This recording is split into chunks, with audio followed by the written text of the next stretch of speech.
Students, उम्मीद करता हूं कि आप सब खैर वाफियत से होंगे। तो आज के दिन हम डिस्कस करेंगे फ़्लो चार्ट।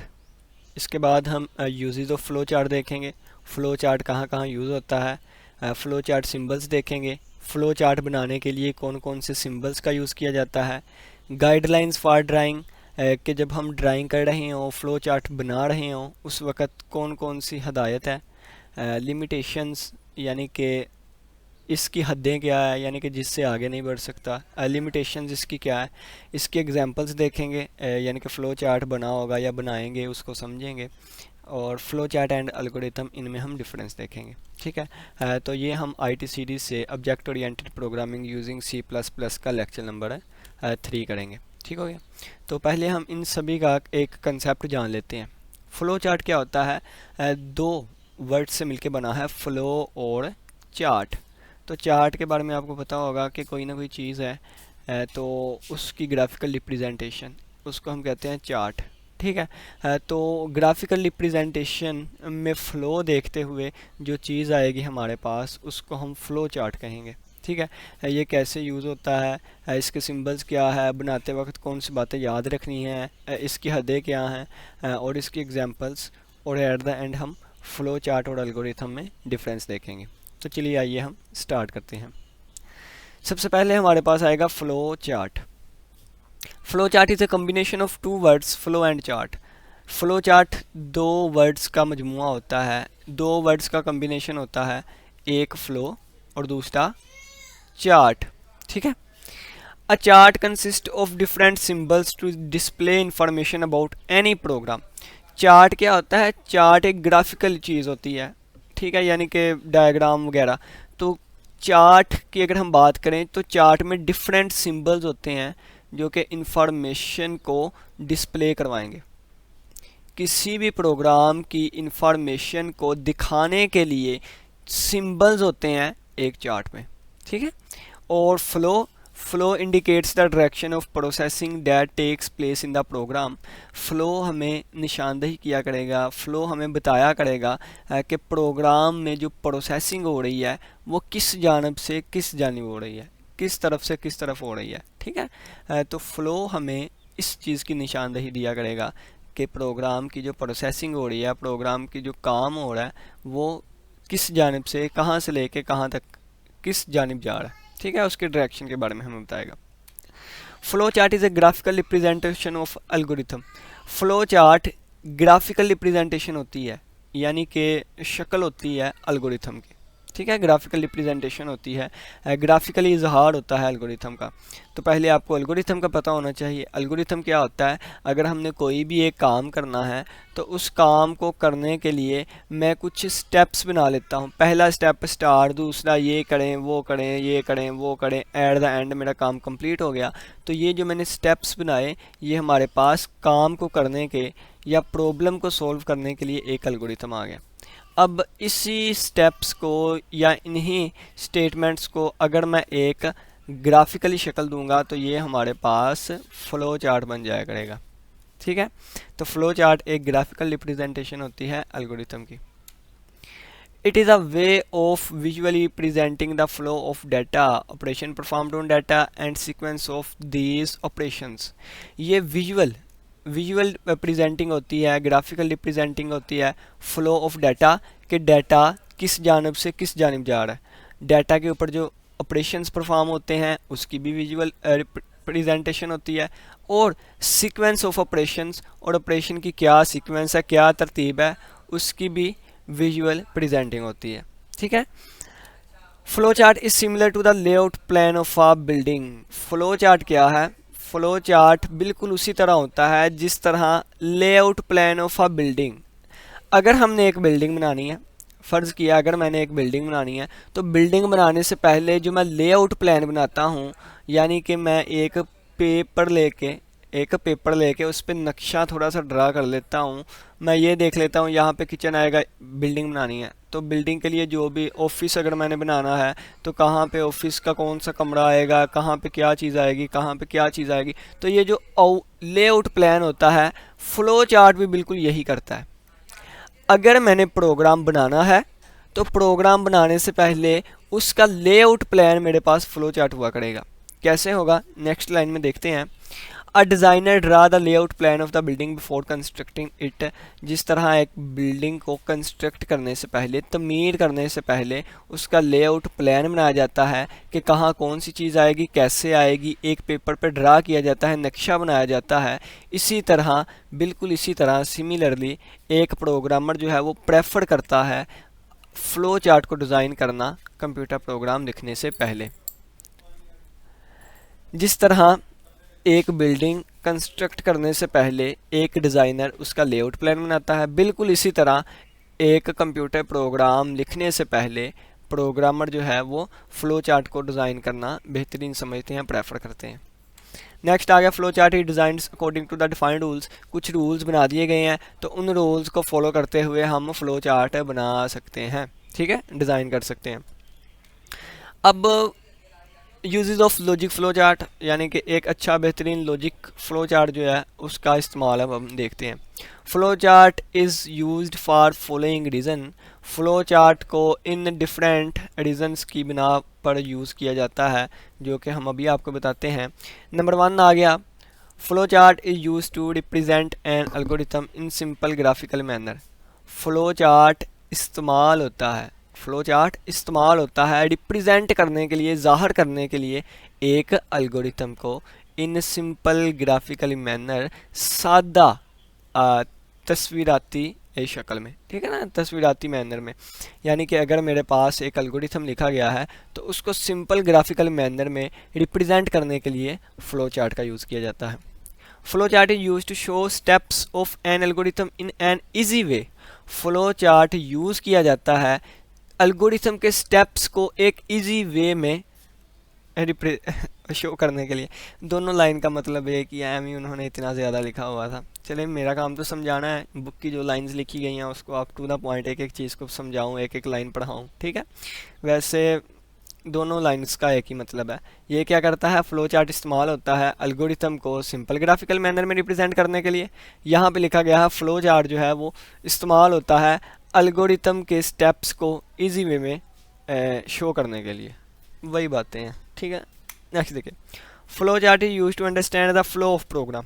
ये बात मज़े की है कि फ़्लो चार्ट की मदद से हमें फ़्लो ऑफ प्रोग्राम इजीली पता चल जाता है, क्योंकि इसमें लाइंस भी यूज़ की जाती हैं, एरो लाइंस। तो एरो लाइन की डायरेक्शन जिस तरफ होगी हमें पता चल जाएगा कि यहाँ से हमने इस जानिब जाना है, ठीक है।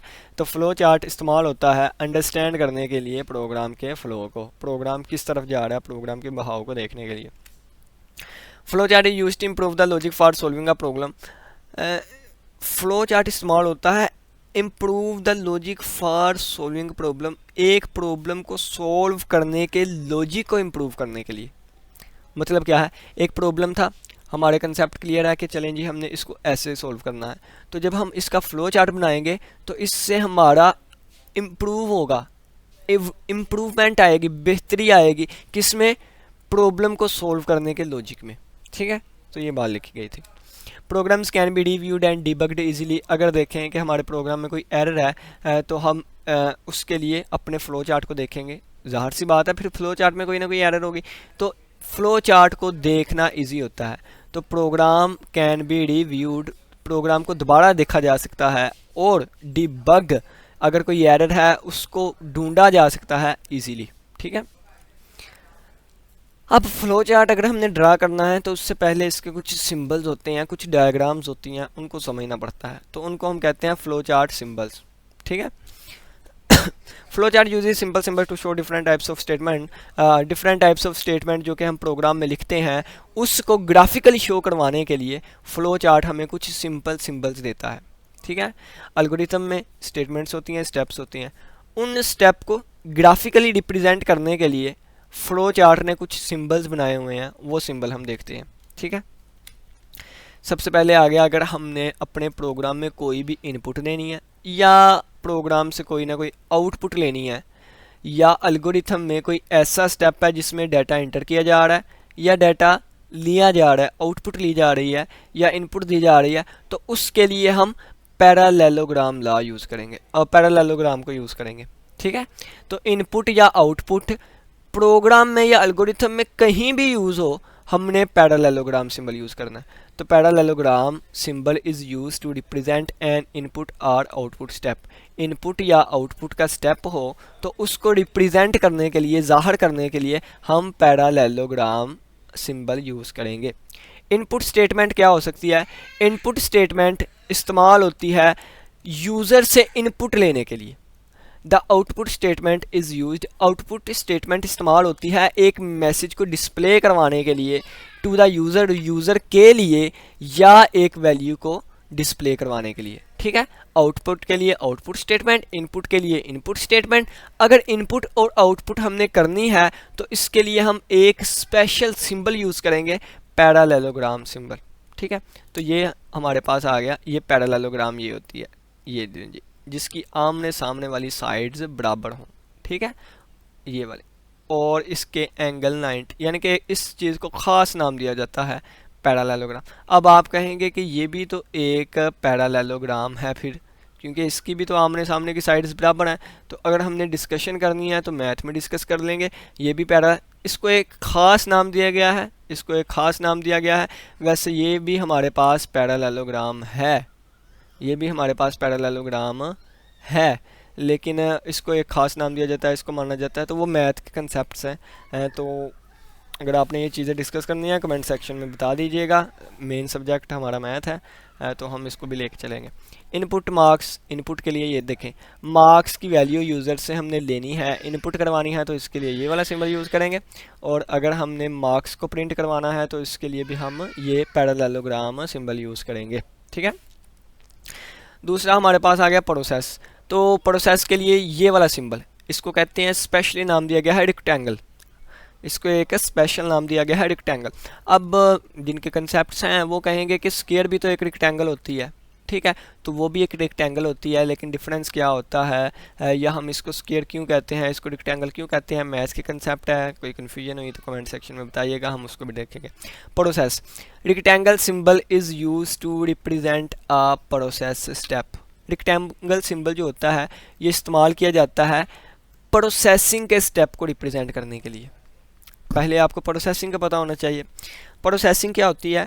कोई भी काम, डाटा पे कोई भी काम हम करवा रहे हैं तो वो हमारी प्रोसेसिंग होगी। डाटा को प्लस कर रहे हैं यानी कि 2 + 3, तो ये जो 2 + 3 प्लस होगा ये क्या है? ये हमारे पास प्रोसेसिंग है। ठीक है, अगर हम ए को एक वैल्यू असाइन कर रहे हैं, यानी कि ए को एक वैल्यू दे रहे हैं 5, यानी कि ए = 5, तो क्या कह रहे हैं? ए को एक वैल्यू दी जा रही है, प्रोसेसिंग हो रही है, तो ये हमारे पास क्या है? प्रोसेस। ठीक है, तो डाटा पे कोई भी काम किया जाए वो प्रोसेसिंग होगी, और प्रोसेसिंग को हम रेक्टेंगल सिंबल से शो करेंगे। अब प्रोसेस में भी कम्प्लेक्स कैलकुलेशन, प्रोसेस जो है वो एक बड़ी पेचीदगी वाली कैलकुलेशन हो सकती है, सिंपली या सादा तरीन एक असाइनमेंट स्टेटमेंट भी हो सकती है। यानी कि प्रोसेस सादा तरीन चीज़ भी हो सकती है, कम्प्लेक्स भी हो सकती है। सादा की उन्होंने एग्जांपल दे दी, असाइनमेंट स्टेटमेंट है, और पेचीदगी वाली आप कोई भी लिख सकते हैं। ठीक है, यानी कि बड़ी से बड़ी कैलकुलेशन। तो ये हमारे पास आ गया सम = a + b। यहाँ पे डाटा पे प्रोसेसिंग भी हो रही है, यानी कि a + b, a और b की वैल्यू को प्लस कर दो, डाटा पे काम किया जा रहा है, और असाइनमेंट स्टेटमेंट भी आ गई। असाइनमेंट स्टेटमेंट क्या होती है? मैथ में हम इसको इक्वल टू कहते हैं, मैथ में इसको इक्वल टू। लेकिन अगर इक्वल टू का काम देखें तो इक्वल टू क्या करता है? अगर मैं लिखूं x = 5, x = 5, तो इसका मतलब क्या है? इसका मतलब है हमने x को एक वैल्यू 5 दे दी। अगर हम इसको इंग्लिश में थोड़ा सा देखें तो मैंने x को एक वैल्यू असाइन कर दी 5। ठीक है, तो कंप्यूटर में इस इक्वल टू को असाइनमेंट ऑपरेटर कहते हैं। असाइनमेंट ऑपरेटर क्या करता है? असाइनमेंट ऑपरेटर एक ऐसा ऑपरेटर होता है जो कि किसी वेरिएबल को एक वैल्यू असाइन कर देता है। ठीक है, तो ऐसी कोई भी स्टेटमेंट जिसमें असाइनमेंट ऑपरेटर यानी कि मैथ की ज़बान में इक्वल टू का साइन आ जाए, उस स्टेटमेंट को हम असाइनमेंट स्टेटमेंट कहते हैं। ठीक है, तो कंप्यूटर में इस इक्वल टू को हम असाइनमेंट ऑपरेटर कहते हैं। ऑपरेटर किसे कहते हैं? ऑपरेटर काम करवाने वाले को। ठीक है, डिफरेंट ऑपरेटर है। प्लस की बात करें तो प्लस ने क्या करवाना है? प्लस करवाना है। ठीक है। तो ऑपरेटर प्लस भी एक ऑपरेटर है, इक्वल टू भी एक ऑपरेटर है, तो ये ऑपरेटर होते हैं। असाइनमेंट स्टेटमेंट की समझ आ गई होगी, इसको लाजमी याद रखिएगा, क्योंकि जब हम सी प्लस प्लस में आगे जाएंगे तो वहाँ पे असाइनमेंट ऑपरेटर आएगा, कंपाउंड असाइनमेंट ऑपरेटर आएगा, असाइनमेंट स्टेटमेंट्स आएंगी, तो वो फिर हम डिस्कस करेंगे। ठीक है, तो पहले ही आपके जहन में कंसेप्ट होना चाहिए। अब देखें जी, ये आपको ये भी दिखा दिया, रेक्टेंगल के अंदर लिखा हुआ है sum is equal to A plus B. Next हमारे पास नंबर 1 लिखा हुआ है, लेकिन ये हमारे पास तीसरा है। ठीक है, पहला इनपुट आउटपुट, दूसरा प्रोसेस, तीसरा हमारे पास आएगा सिलेक्शन। सिलेक्शन क्या है? नीचे से रीडिंग पढ़ना बंद करें, पहले चीज़ें समझ लेते हैं। सिलेक्शन नाम से इज़हार है सिलेक्ट करना, नाम से इज़हार है सिलेक्ट करना। अगर हमारे पास एक से ज़्यादा चीज़ें आ जाएं, एक से ज़्यादा यानी कि सिंपल दो चीज़ें, ठीक है, अगर हमारे पास दो चीज़ें आ जाएं तो उन दो चीज़ों में से हमें कहा जाए एक को सिलेक्ट करें, एक को सिलेक्ट। एग्जांपल देता हूँ, ये लें जी, ये एक सीधा रास्ता था, इस रास्ते पे आप चल रहे हैं तो आगे से दो रास्ते निकल आए हैं, आगे से दो रास्ते, ठीक है ना, यहाँ से आप जा रहे थे, आगे दो रास्ते आ गए हैं, तो या आप इस तरफ जा सकते हैं या आप इस तरफ जा सकते हैं। ठीक है, तो आप क्या करेंगे, आप कहेंगे कि अगर ये रास्ता प्यारा हुआ तो मैं इस पे जाऊँगा, अगर नहीं प्यारा तो फिर मैं इस पे चले, यानी कि इन दोनों में से जो भी अच्छा, तो कंडीशन आ जाती है ना कि अगर ये वाली चीज़ हुई तो मैं फिर दाएं जाऊँगा, अगर ये वाली चीज़ हुई तो मैं बाएं जाऊँगा। ठीक है, या अगर ये चीज़ ना हुई फिर मैं लेफ़्ट जाऊँगा या फिर राइट जाऊँगा। तो सिलेक्शन क्या होता है, दो चीज़ों में से या किसी कंडीशन की बिना पे हम एक रास्ते को सिलेक्ट कर लेते हैं, वो होती है सिलेक्शन।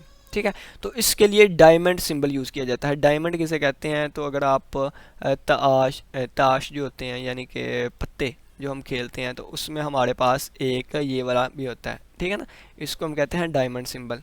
ठीक है, तो ताश हमारे पास चार तरह के होते हैं, यानी कि एक के ऊपर ये चिड़ी बनी होती है जिसको कहा जाता है इस तरह करके, तो बाकी एक के ऊपर हार्ट बना होता है, ठीक है ना, इस तरह ते, और एक के ऊपर इस तरह बना होता है, ठीक है ना, ये स्पेड होता है शायद,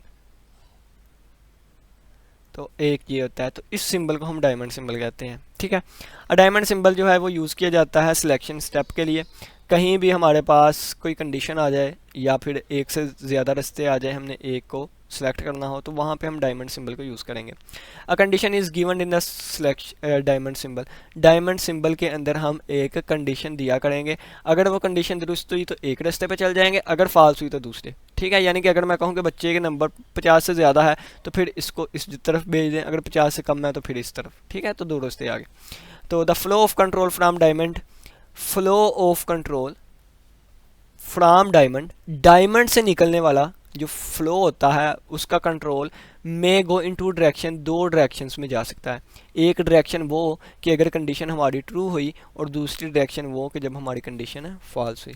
ठीक है, तो ये देखें कहा गया है, अगर यहाँ से हमारा प्रोग्राम एंटर होगा, डायमंड सिंबल में हम एंटर होंगे, अगर n 5 से बड़ा है, तो अगर ये स्टेटमेंट ट्रू हो गई तो अपनी मर्ज़ी हम ये वाले रास्ते से निकल जाएंगे नीचे। ठीक है, और अगर 5 से छोटे हुए या बराबर हुए तो फिर हम इस, यानी कि अगर कंडीशन ट्रू हो गई तो फिर ये वाला रास्ता, अगर फॉल्स हुई तो ये वाला रास्ता। ये ज़रूरी नहीं कि लेफ़्ट पे हमने फॉल्स लिखना है, राइट पे ट्रू लिखना है, आप अपनी मर्ज़ी से जिसे मर्ज़ी लेफ़्ट राइट कर सकते हैं। ठीक है, तो 18 वीडियो लेंथ ही हो रही है, स्मॉल स्मॉल जल्दी जल्दी हम अब पढ़ने की कोशिश करते हैं। स्टार्ट और एंड सिंबल, हमने जब स्टार्टिंग करनी है अपने एल्गोरिथम की या फ्लो चार्ट की, तो उस वक्त एल्गोरिथम को अगर देखें तो एक स्टार्ट लिखते हैं स्टेप, और एंड पे हम एक एंड स्टेप लिखते हैं, तो उसके लिए हम ओवल सिंबल का यूज़ करेंगे फ्लो चार्ट में।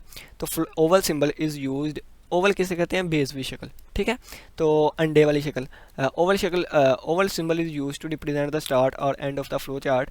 स्टार्ट या एंड ऑफ फ्लो चार्ट को रिप्रेजेंट करने के लिए ओवल सिंबल का यूज़ किया जाता है। ये देखें, ठीक है ना, ये ओवल सिंबल है, स्टार्ट और एंड। फ्लो लाइंस आ जाती हैं, एरो सिंबल्स यूज़ किए जाते हैं, direction of flow in the flow chart.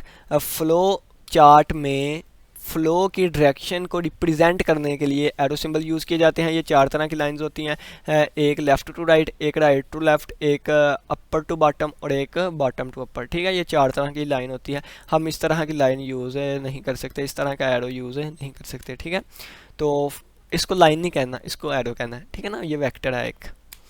Flow chart symbols, next हमारे पास कनेक्टर आ जाता है।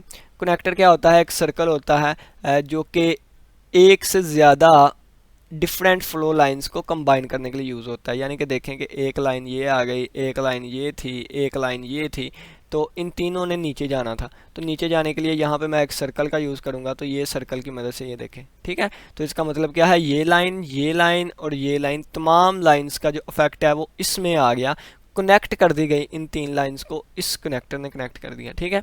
इट इज़ यूज्ड, ये उस वक्त इस्तेमाल किया जाता है जब दो या दो से ज़्यादा फ्लो सिंबल्स, यानी देखें एक, दो और तीन, जब तीन, दो या दो से ज़्यादा सिंबल्स डिफरेंट डायरेक्शन से आ रही हों, यानी कि ये देखें, ये राइट से आई, ये लेफ्ट से आई, ये अपर से आई, and move to one direction, और इन्होंने सभी ने नीचे को जाना था, तो उस वक्त हमने कनेक्टर का यूज़ कर लिया, ठीक है। तो ये सर्कल का सिंबल यूज़ किया जाता है। फंक्शन का हाल आ गया कि अगर हमने किसी फंक्शन को बुलाना है, जैसे देखें कि मैंने किसी नंबर का स्क्वायर रूट लेना है, तो उसके लिए मुझे किसी ना किसी फंक्शन SQRT की ज़रूरत पड़ेगी, ठीक है। ये एक फंक्शन होता है जिसकी मदद से हम स्क्वायर रूट फाइंड करते हैं, SQRT, ठीक है।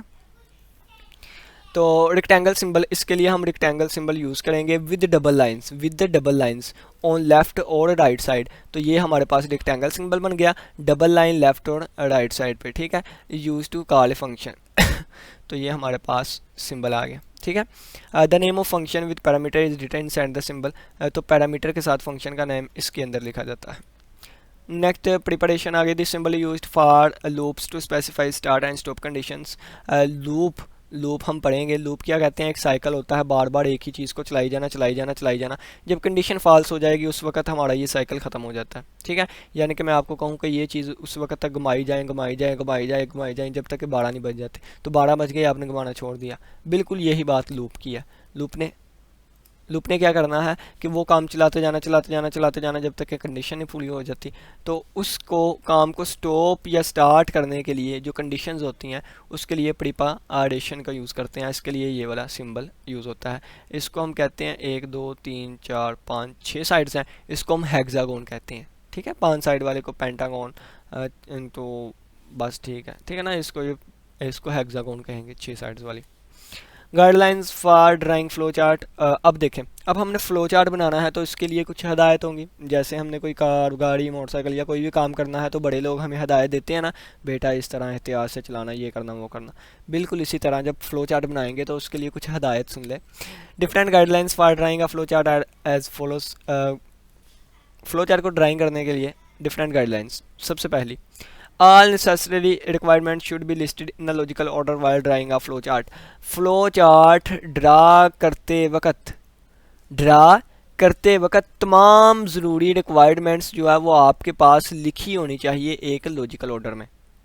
ये नहीं कि आप बनाने बैठ गए हैं, आपको पता ही नहीं कि हमने क्या लिखना है क्या नहीं, ठीक है। तो फ्लो चार्ट बनाते वक्त तमाम ज़रूरी रिक्वायरमेंट जो है आपके पास एक लॉजिकल, एक मंथ की 1 to 3 या 3 to 1 या ABC, इस ऑर्डर में आपके पास लिस्ट होनी चाहिए। Flow chart should be clear, flow chart clear होना चाहिए, नीट होना चाहिए, इजी टू फॉलो होना चाहिए, ठीक है। ये नहीं कि इस तरह घुमा घुमा के या जिस तरह भी फ्लो लाइंस आपने यूज़ करनी है उस तरह घुमा फिरा के यूज़ कर। Neat, clean, clear, easy to follow. एक और मज़े की बात, फ्लो चार्ट हमने कौन सा प्रोफेशनली बनाना है, यानी कि जो सिंबल्स बताए गए हैं वही यूज़ करने हैं। आप अपनी तरफ से कोई सिंबल इंट्रोड्यूस करवा लें। मैंने कहा था ना ये लाइन आप यूज़ नहीं कर सकते, लेकिन अगर आपको यूज़ करनी पड़ रही है तो आप करें, लेकिन वो चीज़ फिर प्रोफेशनल नहीं रहेगी, ठीक है। तो आपने फ़्लो चार्ट अपनी मर्ज़ी से बनाना है अपने काम के लिए। देखें, मैं आपको कहता हूँ कि आप मुझे एक प्रोग्राम बना के दें, तो मैंने आपको प्रोग्राम का कहा है, फ़्लो चार्ट का नहीं कहा। तो आपने अपनी आसानी के लिए फ़्लो चार्ट बनाना है तो जो मर्ज़ी चीज़ें यूज़ करें। ये तो उन लोगों के लिए गाइडेंस है, ये तो उन लोगों के लिए ये चीज़ें हैं जिनको नहीं पता कुछ, ठीक है। तो अगर आप एक अच्छे प्रोग्रामर हैं तो वो जैसे मर्ज़ी एरो यूज़ करे, इस तरह उस तरह, लकीर के फ़कीर नहीं बनते वो लोग, ठीक है ना। तो फ्लो चार्ट जो है वो क्लियर होना चाहिए, नीट होना चाहिए और ईजी टू फॉलो होना चाहिए। द यूजुअल डायरेक्शन, आप चाहें तो फ्लो चार्ट उर्दू में लिख लें, अपनी आसानी के लिए हम फ्लो चार्ट बनाते हैं। तो ये ज़रूरी नहीं कि जो बुक्स में चीज़ें हैं लकीर का फ़कीर ही हमने बनना है, इस तरह नहीं करना है, ठीक है। लेकिन अगर पेपर में मार्क्स लेने हैं तो ये चीज़ें लिख के आनी है। अच्छा, तो ये चीज़ें फिर नहीं अपने से कोई चीज़ लिखनी।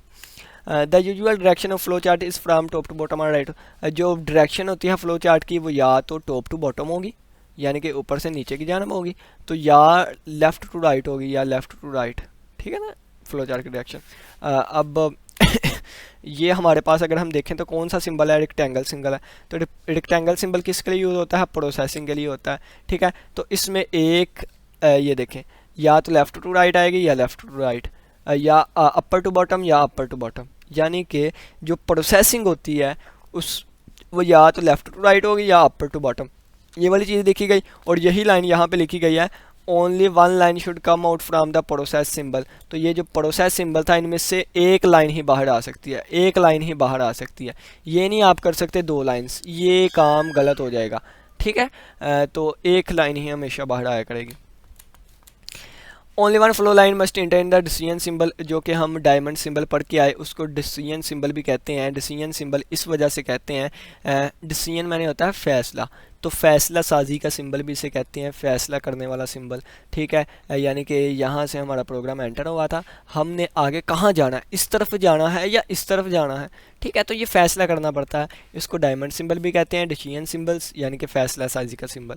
तो इसमें सिर्फ एक लाइन ही एंटर हुआ करेगी, लेकिन दो लाइंस निकला करेंगी। For each possible answer must come out to decision symbol, must यानी कि ज़रूरी तौर पर कम आउट निकलेगी डिसीजन सिंबल में से।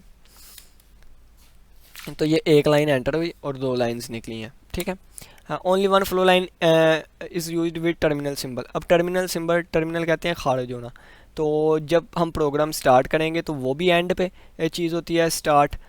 तो अगर हम प्रोग्राम अपना एंड करते हैं उस वक्त भी वो एंड पे चीज़ होती है, यानी कि सबसे जो ऊपर और सबसे नीचे और एंड पॉइंट्स हमारे होते हैं वो टर्मिनल सिंबल होते हैं, यानी कि स्टार्ट और एंड। तो उसके लिए हम वोवल ओवल सिंबल का यूज़ करते हैं। तो ओवल सिंबल का दूसरा नाम टर्मिनल सिंबल है, ठीक है, यानी कि बाहर निकलने की जगह या एंटर होने की जगह। तो इसमें सिर्फ एक लाइन ही हमेशा एंटर हुआ करेगी या एक लाइन ही बाहर निकला करेगी।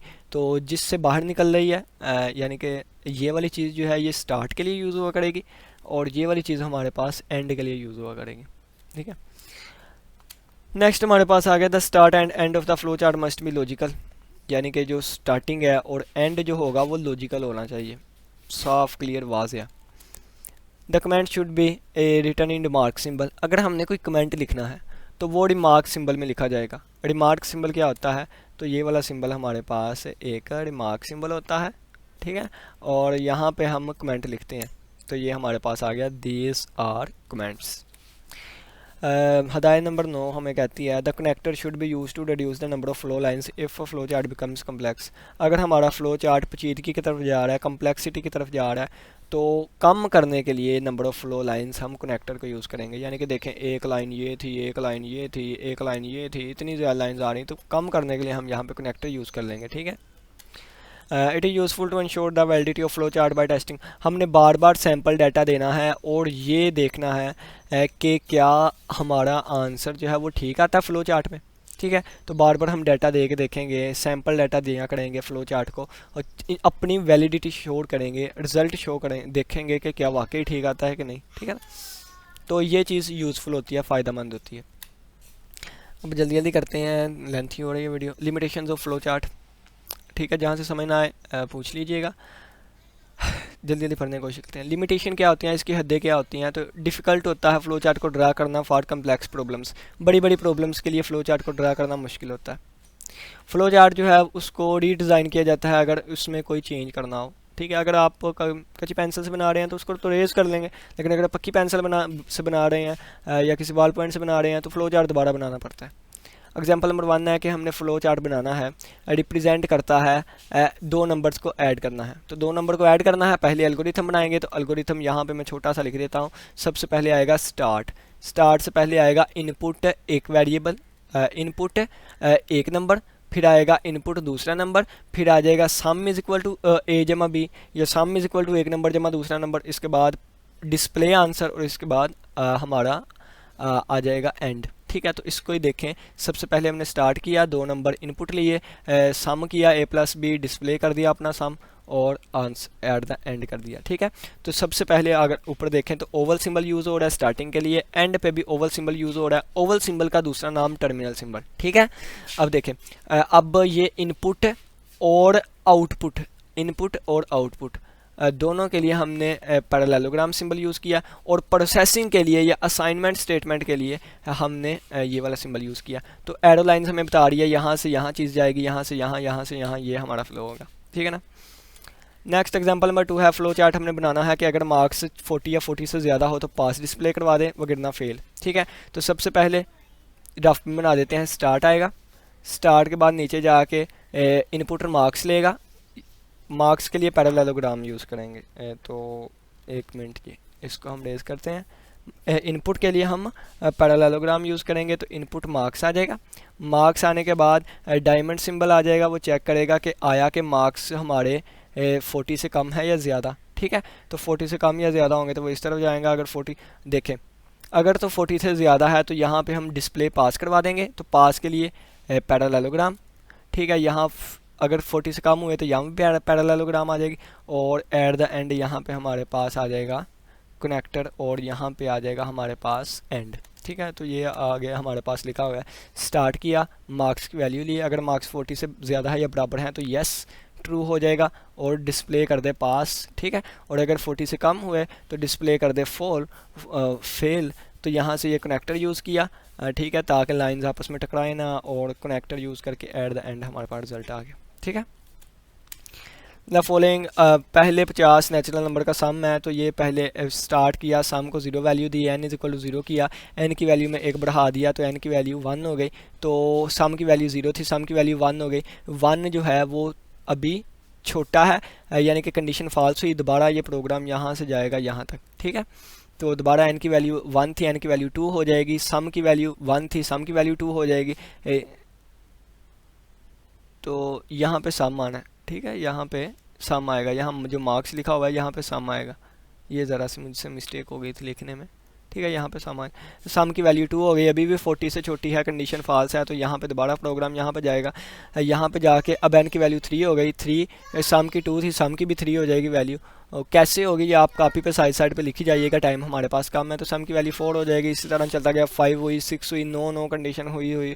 इस तरह जब 40 वैल्यू आ जाएगी उस वक्त कंडीशन ट्रू हो जाएगी। कंडीशन ट्रू हो गई तो उस वक्त प्रिंट सम हो जाएगा। ठीक है, तो सम में जो वैल्यू आ जाएगी उस वक्त तक वो पहले 50 नेचुरल नंबर्स का सम होगा। ठीक है, तो ये डिस्प्ले हो जाएगा स्क्रीन पे और हमारे पास एंड आ जाएगा। ठीक है, difference between flow chart and algorithm पढ़ते हैं, एंड करते हैं फिर। तो फ्लो चार्ट क्या होता है, इसके लिए स्टैंडर्ड सिंबल यूज़ किए जाते हैं फ्लो चार्ट को डिज़ाइन करने के लिए। एल्गोरिथम क्या होता है, इंग्लिश सिंपल इंग्लिश यूज़ की जाती है एल्गोरिथम लिखने के लिए। फ्लो चार्ट जो है ये टाइम कंज्यूमिंग है, ड्रा करनी पड़ती हैं चीज़ें। एल्गोरिथम क्या है, लेस टाइम कंज्यूमिंग होता है। इसको मॉडिफाई करना, इसमें चेंजिंग करना डिफ़िकल्ट होता है, इसमें चेंजिंग करना आसान होता है। तो ये सोल्यूशन का ग्राफिकल रिप्रेजेंटेशन होती है, ये प्रॉब्लम के सोल्यूशन का स्टेप बाय स्टेप प्रोसीजर होता है। ठीक है ना, और इन्हीं स्टेप की ग्राफिकल रिप्रेजेंटेशन ये होती है, यानी कि ये जो भी एल्गोरिथम है ना इसकी ग्राफिकल रिप्रेजेंटेशन ये हुआ करेगी। ठीक है, देखें सिंपल इंग्लिश लिखी गई है, तो सिंपल इंग्लिश को वही हम सिंबल्स में लिख दिया करेंगे। ठीक है, ये लेस टाइम कंज्यूमिंग है, अंदाज़ा लगा स्टेप 1 स्टेप 2 स्टेप 3 लिख दिया। अब उसको ड्रा करना है तो टाइम कंज्यूमिंग है, इसको चेंज करना आसान है, इसको चेंज करना मिटाना मुश्किल होता है। ये स्टेप बाय स्टेप है, उसको ही ग्राफिकली रिप्रेजेंट कर देना, फ्लो चार्ट बन जाएगा। तो उम्मीद करता हूँ कि आज के लेक्चर की समझ आएगी। हमेशा खुश रहें, आबाद रहें। इसी के साथ इजाज़त दीजिए, अल्लाह हाफिज़।